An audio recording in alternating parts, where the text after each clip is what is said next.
Wilson, aqui na Conferência de Jovens, você tem compartilhado sobre missões e evangelismo. E eu não sei se esse é o retrato fiel de todo o Brasil, mas eu tenho sentido que um pouco que foi a geração anterior à nossa que era tão focada em evangelismo, em missões. Eu sinto que os jovens agora não estão tão focados nisso quanto antes. Como você acha que os jovens podem se envolver mais nas igrejas em missões e evangelismo? O que são algumas coisas que eles podem fazer? O que são algumas coisas que o pastor pode fazer para ajudá-los? Bom, eu creio que deve haver uma predisposição dos próprios jovens em sair das quatro paredes e falar de Jesus, seja num bairro da cidade, previamente pensado e orado e procurado, seja numa praça, seja numa cadeia dentro da cidade, seja numa FEBEM, seja no orfanato, num asilo. As portas estão abertas em todo lugar, em toda a cidade. Se nós quisermos entrar em algum lugar para compartilhar o Evangelho, as portas vão se abrir, acima de tudo, se o Senhor quiser nos usar ali.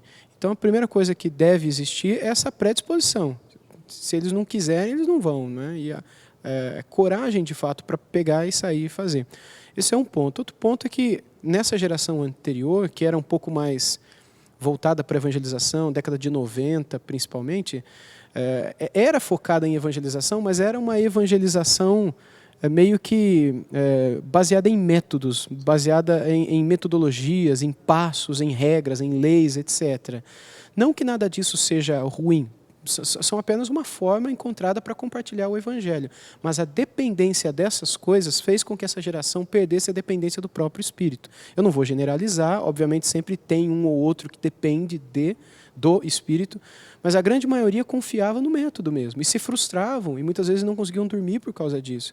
E eu creio que no tempo que nós vivemos, nós precisamos reviver esse desejo de sair que havia antes, mas agora reformado, não com o método, mas com o próprio Evangelho, sendo explicado de uma maneira simples e genuína na experiência de vida daquela mesma pessoa.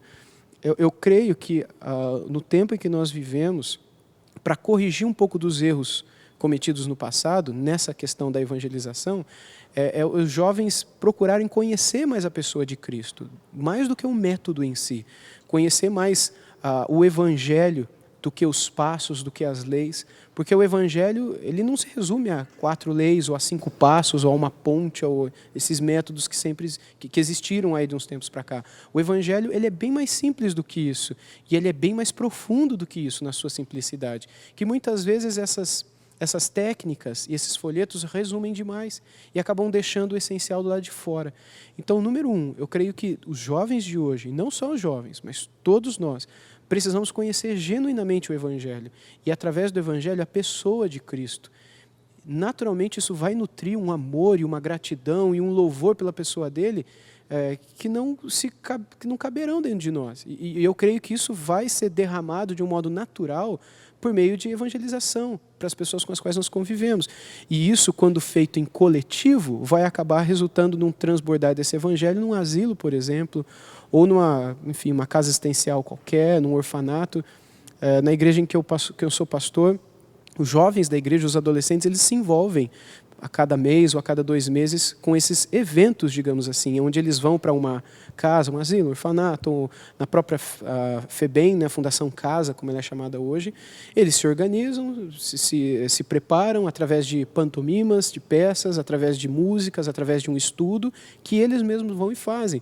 Mas a coisa mais especial de todas não é essa estrutura. O foco não está na preparação da estrutura, mas na preparação da vida deles.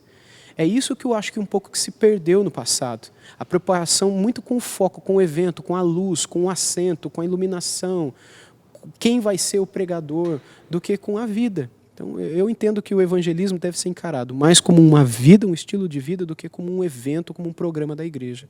Quando eu estive estagiando lá na igreja do Mark Dever, uma das coisas que eu percebi que muitos jovens faziam lá, com essa cultura de evangelismo, né, mais baseado no modo de vida e não em eventos, era convidar simplesmente pessoas para estudar o livro de Marcos. E eles, às vezes a gente pensa em evangelismo só como aquele um evento, daquele um folhetim que eu vou conversar com a pessoa, E depois, se a pessoa já não aceitar ou não fizer a oração naquele momento, eu falhei, e daí acaba. Mas muitas vezes precisa de mais de uma reunião. Você precisa estar junto com a pessoa várias vezes, estudando o livro de Marcos, e tem alguns materiais bons nesse sentido. E a ideia é que também que o nosso relacionamento com outras pessoas vai ajudar a gente a convidar as pessoas para ir na nossa casa, interagirem com elas. E conforme a gente chama para ir na igreja, compartilha do que Cristo fez na nossa vida e mostra o evangelho para a pessoa.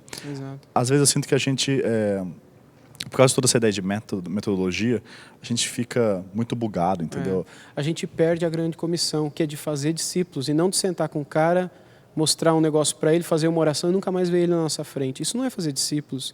Para fazer discípulos, você precisa ensinar a pessoa tudo aquilo que um dia você aprendeu de Jesus.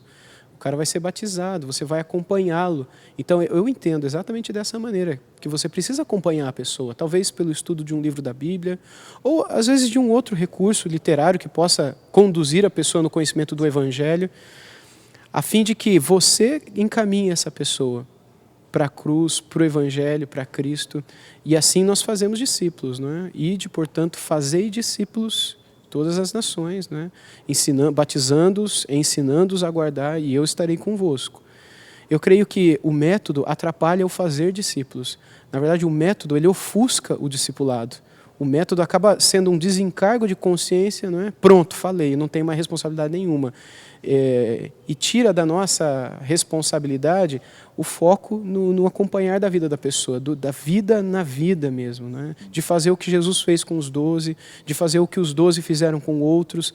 A gente não encontra um exemplo sequer na Bíblia deles terem sentado, 5 palavrinhas, uma oração, pronto, está salvo. Seu nome agora foi escrito no livro da vida. Esse absurdo que a gente vê no nosso tempo. Isso não existe no tempo do Novo Testamento, nem no período da história da igreja, no período inicial da igreja antiga. Eu creio que se a gente quer reviver tudo aquilo que um dia o nosso Senhor e os apóstolos e a igreja antiga viveu, nós precisamos ter esse modo de vida, de fato, né, de um evangelista, todos nós. E para isso tem que ter disposição, para isso precisa ter comunhão, porque como é que a gente vai falar de quem a gente não conhece, né? Como é que a gente vai falar de alguém que a pessoa tem que amar, que aquilo é bom, que ela vai ter paz, sendo que eu não tenho paz, eu não sinto nenhum amor, eu sinto um amor por ele e um amor pelo pecado, eu estou meio que dividido, eu vou falar do quê? Eu não tenho que falar, eu tenho que fechar minha boca, eu tenho que buscar o Senhor, eu tenho que arrepender dos meus pecados antes de eu me envolver com qualquer evento evangelístico, né? Que as pedras clamem, mas não um hipócrita, né? Conforme você disse na pregação de hoje, falar de alguém que você ama é um prazer e não um fardo. Exato. Obrigado, Wilson. Amém.